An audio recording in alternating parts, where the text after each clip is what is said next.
besar yang Allah Subhanahu wa taala tentangkan dalamnya yang berkait dengan suatu peperangan yang berlaku dalam bulan Ramadan pada kunjungan kita Nabi Muhammad SAW, yaitu yang berkait dengan peperangan Badar.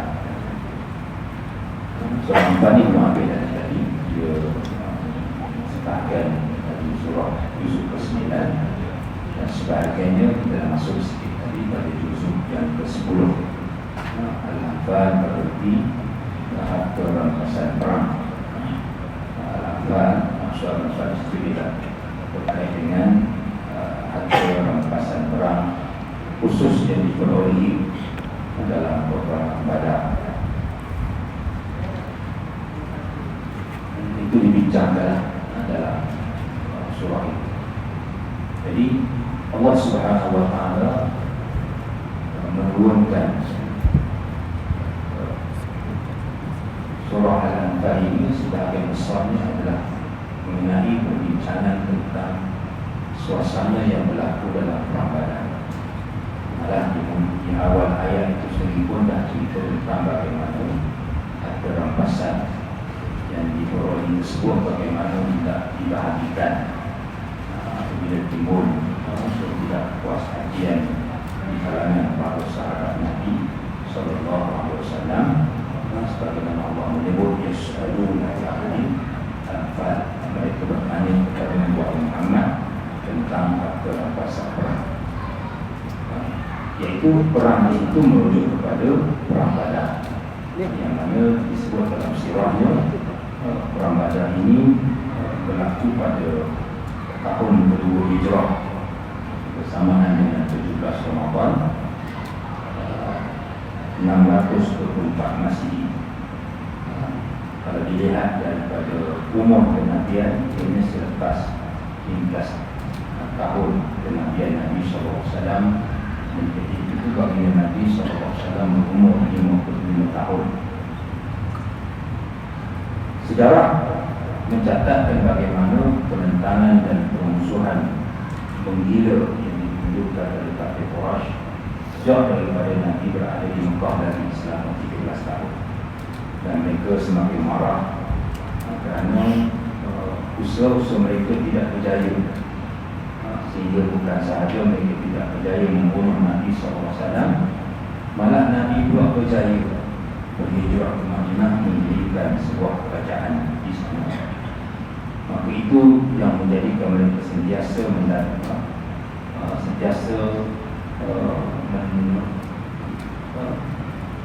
memendam kebencian dan kemarahan ke atas Nabi SAW. Disebut oleh Ibnu Ishaq dalam sirahnya, permulaan kepada perang Badar ini ialah apabila Rasulullah SAW mendengar berita bahawa Abu Sufyan bin Harb yang ketika itu belum Islam mengetuai satu kabilah dengan membawa harta rampasan, dengan membawa harta dan barang dagangan yang banyak, di mana ketika itu Abu Sufyan baru pulang daripada Syam menuju ke Mekah.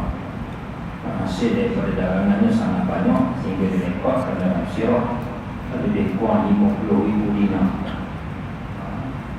Kita nak tafsir mungkin sekitar lebih daripada 40 juta dari dibawa lebih daripada 1,000 ekor unta dan dikawal oleh 40 orang pengawal.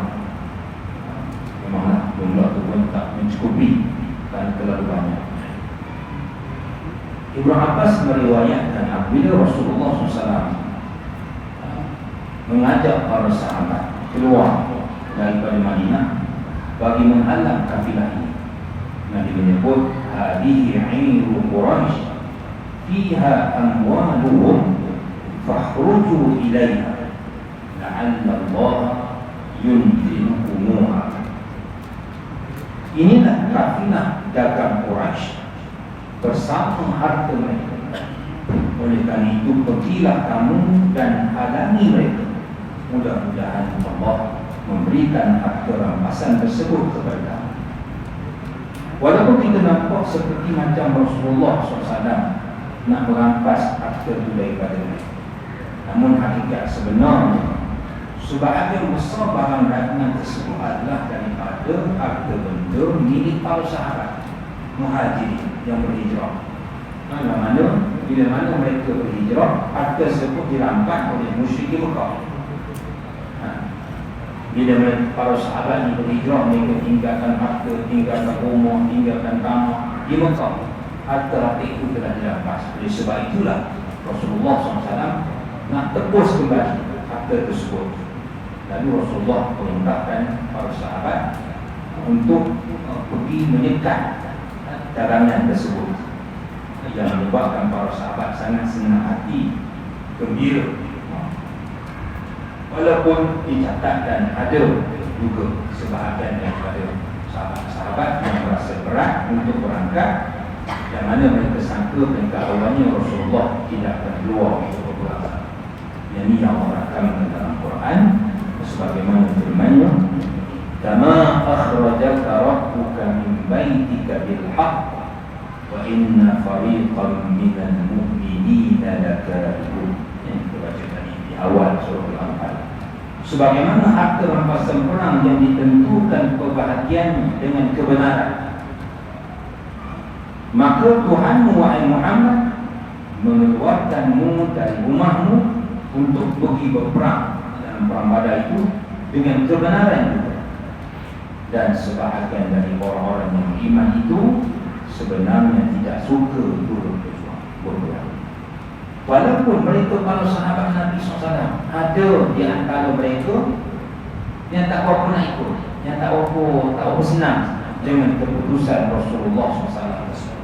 Dirakamkan sikap mereka itu di dalam Al-Quran. Dan ini berlaku sepanjang zaman sekarang. Ada sebahagian orang-orang beriman ni, wa inna fariqan minal mu'minin, tak nak bersusah-susah untuk berjihad di jalan Allah Subhanahu wa taala. Semayang dia nak, puasa dia boleh buat, tapi ada berjuang dia tak nak. Dia tak nak bersusah. Memang duduk seronok, duduk dalam keadaan kita dah boleh semayang, boleh apa semua, tiba-tiba nak suruh keluar, nak suruh pergi berperang, menegakkan Islam. Ini suatu benda yang menyusahkan. Jadi ada orang beriman yang tak nak menyusahkan diri mereka. Dia nak kadang-kadang bila kita berjuang orangkan minum, kadang-kadang orang marah kita dan sebagainya, mereka tak nak benda itu, menyebabkan mereka benci, tidak suka untuk berjuang berperang di jalan Allah Subhanahu wa taala. Itu satu penyakit yang berlaku yang Allah rakam, yang boleh kita ambil fadilah ataupun ibrah daripada kisah perang Badar ini. Kemudian seterusnya dalam peristiwa perang Badar ini, apabila Abu Sufyan memasuki kawasan Tanah Hijaz, dalam perjalanan dia ke perkampungan yang dinamakan Badar. Sepatutnya dia akan lalu situ. Namun Abu Sufyan mendapat berita tentang Nabi SAW dan pasukannya untuk menjegat kafilah.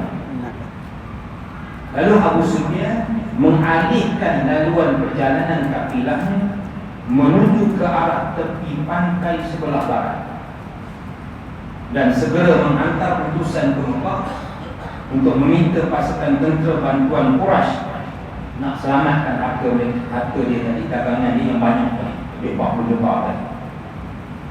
Melalui maklumat perisikan juga, Abu Sufyan mengetahui bahawa kemudian daripada itu, bila dia bertindak mengubah laluan kafilah tersebut, maknanya dia takkan lari barat. Lalu sekali lagi Abu Sufyan menghantar utusan meminta supaya Quraisy tadi berundur berpatah balik, kerana Abu Sufyan merasakan tak perlu, kerana dia rasa dah ancaman harta dagangan dia tadi tak akan berlaku dah, sebab dia tak melalui Badar, sebab dia dapat maklumat Rasulullah akan pergi ke Badar. Walaupun begitu, Abu Jahal berkeras nak pergi juga, nak berperang juga dengan penuh kesombongan. Dia kata ini peluang terbaik, dia nak tonjolkan kekuatan dia dengan yang penuh kesombongan. Lalu Abu Jahal mengajak semua kafir Quraisy ketika itu di Mekah, disuruh kalau boleh dengan harta pergi juga ke Badar. Yang berakan kesombongan mereka itu dalam Quran. Wala takunu kalladzina kharaju min diyarihim bataran wa ri'a'an nas wa yasudduna 'an sabilillah wallahu bima ya'maluna muhit.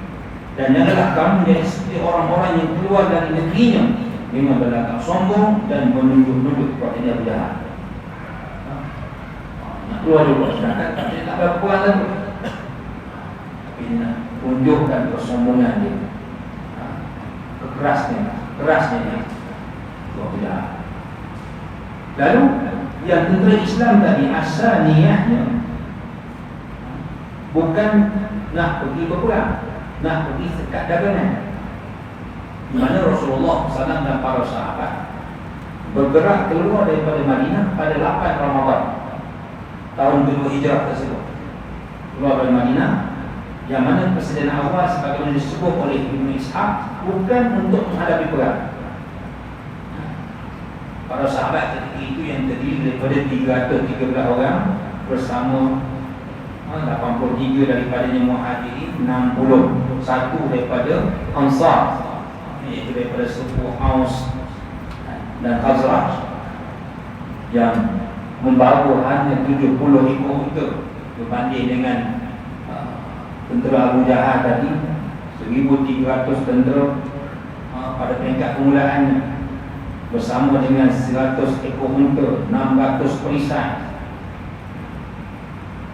Jadi yang semua mereka ini sapa sekali pembesar-pembesar Quraisy. Rasulullah dan para sahabat itu saja, malah kuda hanya 2 ekor saja riwayat menyebut, yang dinaiki oleh Az-Zubair bin Awwam dan Miqdad. Saat Nabi sendiri naik unta bergilir-gilir dengan Sayyidina Ali dan juga Marsad. Jadi bila dapat berita bukan bertemu dengan Abu Sufyan, akan bertemu dengan tentera Abu Jahal, Nabi bermusyawarah dengan para sahabat. Ini yang dirakamkan dalam surah. Ini permulaan, belum perang lagi, Nabi bermusyawarah dengan para sahabat, minta pandangan mereka, minta laporan daripada mereka. Lalu dalam suasana itulah dirakamkan dalam sirah bagaimana ucapan yang penuh bersemangat daripada Miqdad bin Amr, seorang sahabat Nabi SAW, selepas daripada Umar memberi pandangan, Bakar memberi pandangan, Umar memberi pandangan, semua setuju dengan pendirian Rasulullah SAW. Lalu tampil Miqdad bin Amr yang menyebut, ya Rasulullah, imdi bina li amrillah fa nahnu ma'aka. Wallahi la naqulu laka kama qalat banu Israil li Musa, idhab anta wa rabbuka faqatila inna hauna qa'idun. Walakin idhab anta wa rabbuka faqatila inna ma'akuma muqatilun. Walladhi ba'athaka bil haqq law sirta bina ila bardik law sirta bina ila barkil riman la jalatna ma'aka min dunihim hatta tantahi ilaihi ya Rasulullah. Ini bagaimana kita lihat para sahabat nak memberikan keyakinan kepada Rasulullah SAW. Ya Rasulullah, teruskan seperti apa yang diperintahkan Allah kepada, sesungguhnya kami akan tetap bersama-samamu. Demi Allah, kami tidak akan berkata kepadamu sebagaimana Bani Israel berkata kepada Nabi Musa, pergilah engkau bersama Tuhanmu dan perangilah mereka. Biarlah kami tetap di sini duduk berduduk, tapi kami akan berkata, ayo, marilah kamu bersama-sama Tuhanmu dan berperanglah, sesungguhnya kami bersama-samamu untuk berperang. Demi Tuhan yang telah mengutuskanmu dengan kebenaran, seandainya kamu membawa kami untuk pergi ke Barul Iman, satu kota yang terletak di Yaman dan sangat jauh, niscaya kami akan berjuang bersama-sama sampai kita ke sana. kata-kata yang penuh semangat daripada Miqdad ini memberi ikrar kepada Rasulullah SAW, yang memberikan kegembiraan kepada Nabi SAW. Lalu Nabi mendoakan kebaikan untuk Miqdad, menyebabkan orang Ansar jadi cemburu kepada Miqdad. Orang dia kata, kami ni orang Ansar bahagia sangat, kalaulah yang mengatakan kata-kata tadi bukan Miqdad, dia kami. Nak cerita bagaimana mereka ini berlumba-lumba nak menjadi orang yang nak melakukan kebaikan. Harridil mu'minina 'ala al-qital, beri galakan untuk berjuang di jalan Allah Subhanahu wa ta'ala, bukan melemahkan. Inilah yang dilakukan oleh sahabat Nabi SAW. Sewaktu mana Nabi bermesyuarat meminta pandangan kepada mereka dalam menghadapi suasana tertib ketika itu. Bukan banyak lagi sebenarnya yang boleh kita belajar daripada perang Badar ini. Sedikit saja saya sentuh pada malam ini, sekadar permulaan bagaimana yang kita lihat berlakunya perang Badar, yang asalnya Nabi SAW nak disekat dagangan. Ini yang setengah ulama mengambil ibrah daripadanya. Salah satu bentuk jihad ialah jihad dalam bentuk tekanan ekonomi, kepada kafir Quraisy, mengambil balik. Bila Nabi sekat dagangan tu, ini adalah bentuk ekonomi, bentuk salah satu bentuk jihad. Dan ini umat Islam hari ini perlu buat perkara ini. Ini yang kita kata istilah ta'iqah. Ini sebahagian daripada yang kita boleh belajar daripada Badar, bagaimana Rasulullah SAW nak melemahkan hasil dagangan yang diterima. Di dalam suasana perang, kita kena faham suasana perang, suasana Nabi berhadapan dengan penindasan daripada kafir Quraisy yang tak berkesudahan. Jadi itu kita kena faham. Itu antara bentuk jihad yang berlaku. Dan kita umat Islam hari ini pun berdepan dengan suasana yang sama. Penghinaan kepada agama Allah Subhanahu wa ta'ala, kesaliman kepada umat Islam di Palestin.